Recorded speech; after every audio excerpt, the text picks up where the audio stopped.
يا صباح الفل، يا صباح السعادة، يا صباح الأمل، صباحكم خير وبركة، صباحكم مشرق بنور الله. اللهم صل وسلم وبارك عليك يا رسول الله. ازيكم عاملين ايه؟ يا رب تكونوا بخير. يلا بقى نسمي الله ونبدأ الفيديو بتاعنا. الفطار بتاعنا النهاردة عبارة عن كوارع. الجزار ما كانش مقطعها غير الأحجام دي، وانا طبعا ما عنديش حاجة انها تكسر العظم، فانا هسلقها على كده. غسلتها وصبنتها ونقعتها اهو في المحلول بتاعها، عملت لها سكر وملح وطماطم وليمون، وهنقعها لمده ساعه.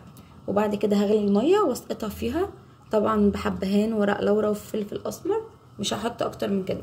وبعد ما تتسلق هوريكم هعمل فيها ايه.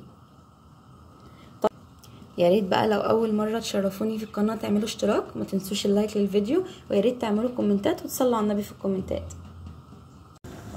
هنا بقى الكوارع كانت خلاص قربت تدخل في السوا، وخلاص احنا طبعا قربنا على المغرب.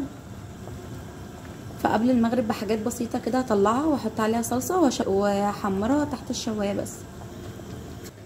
وعايزه اقول لكم ان ريحتها طالعه تحفه فعلا، والله العظيم ريحتها حلوه جدا، لانها طبعا منقوعه ومتنضفه كويس، لا زفره ولا اي حاجه خالص، والشوربه بتاعتها ريحتها تحفه.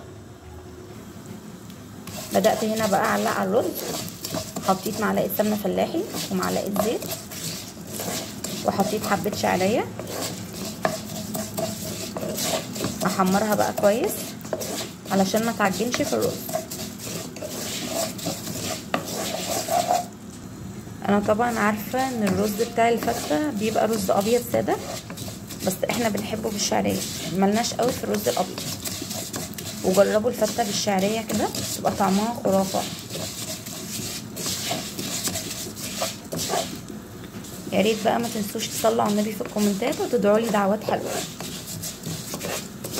الشعريه اتحمرت كويس، نزلت بالرز علشان الرز يطلع مظبوط معانا وما يعجنش مننا.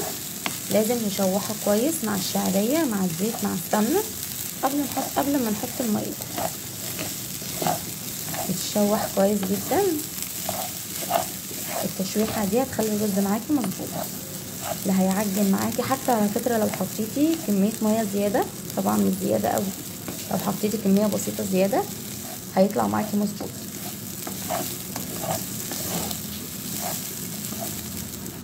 الرز اتشوح خلاص، هنزل بقى بالميه بتاعي. الميه بس تغطي الرز. بسم الله.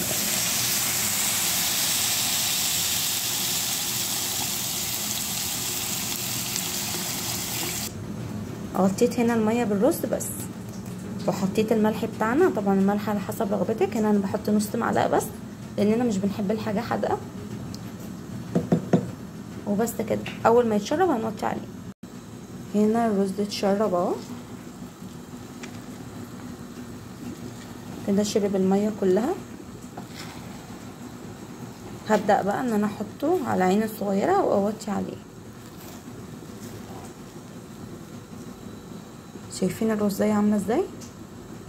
جربوا تشوحوا الرز كده قبل ما تحطوا الميه، هتفرق معاكم كتير.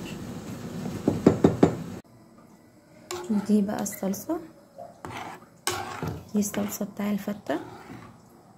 انا كان عندي تسبيكه جاهزه في التلاجة، طلعتها وحطيت عليها حبه خل وحته تومه مفرومه وحبه فلفل اسمر وكزبره ناشفه وكمون وملح وحبه سكر صغيرين خالص عشان تقلل من حموضه الطماطم.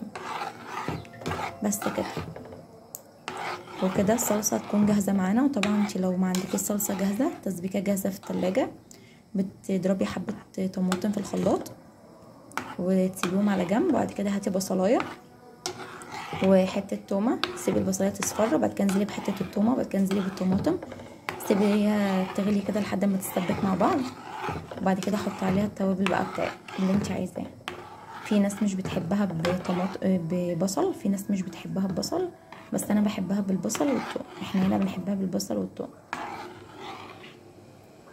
وكده بقى عندي الكوارع جاهزه، اتسلقت كويس جدا، والرز كمان استوى وبقى حلو جدا مفرفر وجميل، والصلصه كمان جاهزه معانا. وده كان الاكل بتاع النهارده. يا رب الفيديو يكون عجبكم.